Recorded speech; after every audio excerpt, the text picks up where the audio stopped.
Perkenalkan, nama saya Muhammad Said Iqbal dari kelas 11 PD. Pada kesempatan kali ini saya akan membahas hasil pengamatan dari kelompok saya, yaitu mengenai pelanggaran hak cipta. Oke, kita akan lanjut ke pembahasannya. Apa itu hak cipta? Nah, teman-teman tahu nggak sih pelanggaran hak cipta itu apa? Nah, pelanggaran hak cipta itu adalah hak yang diberikan kepada pencipta suatu karya, yang dimana hak tersebut sangat berguna untuk melindungi karya pencipta karya tersebut. Nah, kenapa adanya hak cipta? Diadakannya hak cipta karena ada penyebabnya. Penyebabnya apa sih? Nah, yang seperti tadi saya bilang, penyebabnya itu adalah terjadi pelanggaran hak cipta terjadi karena seseorang menggunakan karya orang lain untuk kepentingan pribadi. Nah, orang ini yang menggunakan karya si pencipta karya tersebut, yaitu tidak memiliki izin terhadap ke penciptanya gitu kan. Nah, karena karya si pencipta ini dengan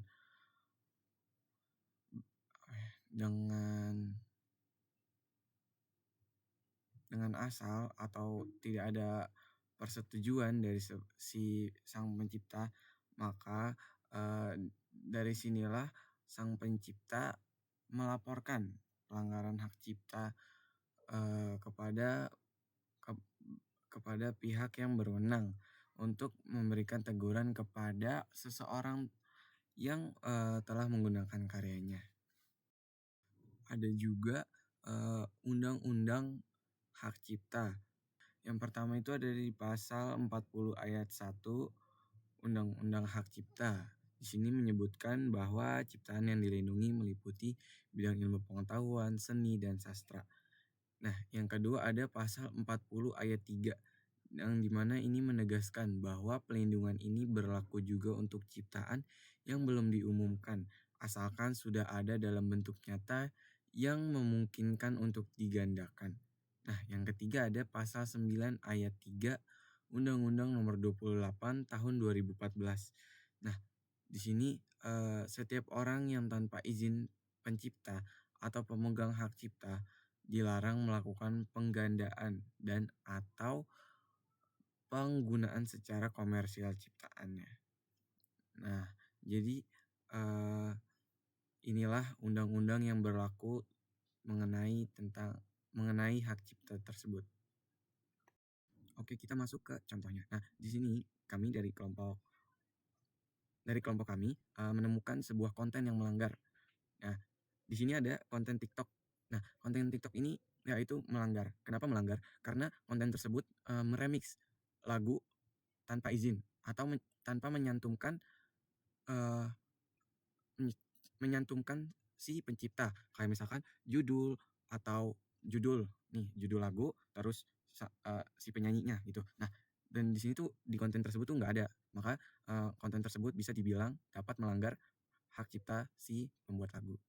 Nah, di sini ada ada salah satu contoh, yaitu contoh dari kelompok di mana saya ini melanggar hak cipta tersebut karena di video tugas saya menggunakan musik yang saya taruh. Jadi ini saya terkena copyright di YouTube. Ketika saya cek, karena saya sudah belajar mengenai hak cipta, nah saya mencoba apakah video-video saya terkena hak cipta, dan saya cek ternyata saya ada video saya yang terkena hak cipta karena saya menggunakan lagu gitu, menggunakan 2 lagu ya gitu. Jadi ini harus karena saya tidak menyantumkan nama dan judul lagu tersebut. Nah, di sini ada video TikTok. Yang ketiga sini ada video TikTok yang dimana dia mengiklankan. Nah, ada sebuah akun yang mengiklankan suatu produk, tetapi akun ini dia mengambil video-video dari orang lain. Di sini bisa kita lihat kalau misalkan kalian buka video ini tuh ada beberapa potongan-potongan video yang dimana potongan video itu dari akun aslinya. Jadi dari satu akun dia ngepost beberapa video dan si akun ini mengambil video tersebut dan digabungkan. Nah, maka hal tersebut dapat melanggar hak cipta karena sudah mengambil karya konten orang tersebut atau perusahaan produk tersebut. Di sini ada juga tahapan sanksi. Dari kelompok kami kita memiliki beberapa cara uh, cara di mana kita akan melakukan kursus hak cipta dan pembatasan live streaming selama 7 hari. Durasi teguran ini aktif selama 90 hari. Nah, terus juga ada pemberian beberapa fitur YouTube. Nah, di sini fiturnya yaitu pembatasan live streaming diperpanjang menjadi 14 hari. Oke, kita lanjut ke penghapusan akun. Apa yang terjadi jika ada pelanggaran ketiga dalam 90 hari? Ini adalah sanksi yang paling fatal karena channel YouTube dan semua video di dalamnya dihapus permanen dan tidak bisa lagi membuat channel baru. Wah, itu sangat fatal banget ya guys untuk sanksi yang diberikan YouTube ini karena telah merebut karya orang lain. Oke, kita lanjut. Nah, di sini kelompok kami menyediakan tips konten supaya aman.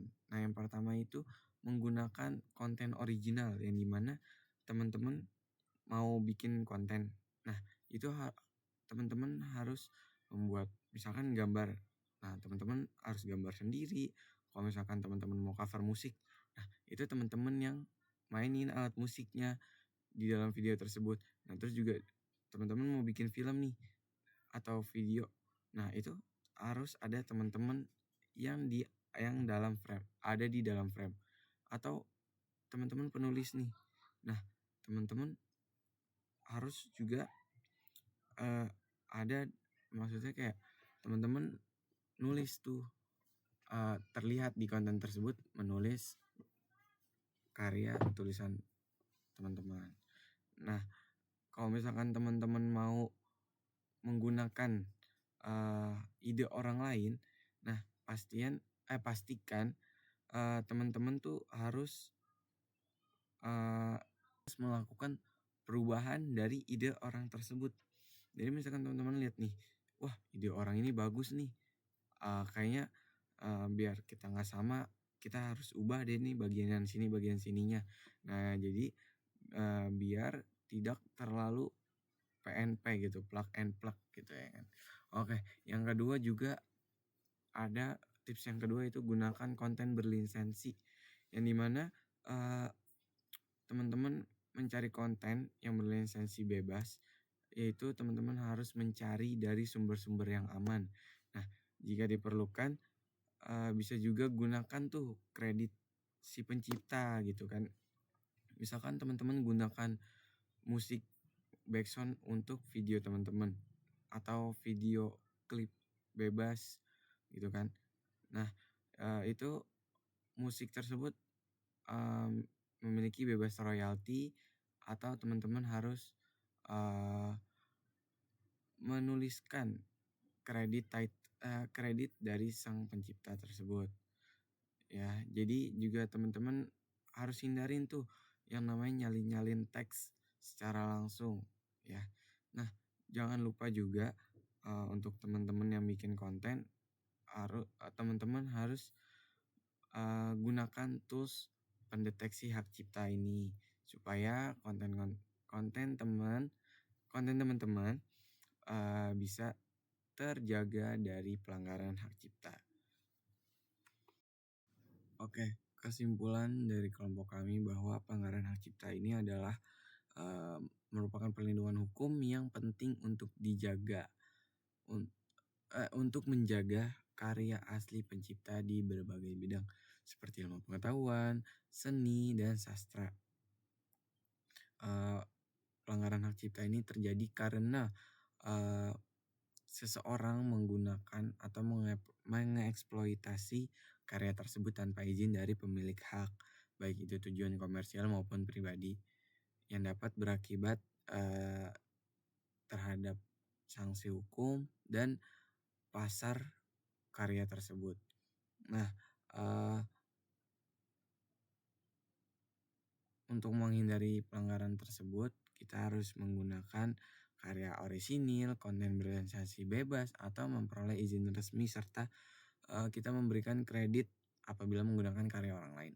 Nah, penilaian pelanggaran juga harus mempertimbangkan tujuan penggunaan jenis karya, terus durasi pemakaian dan dampak terhadap pasar karya tersebut. Dan demikian penghormatan terhadap hak cipta mendukung perkembangan kreativitas yang berkelanjutan secara etis dan legal.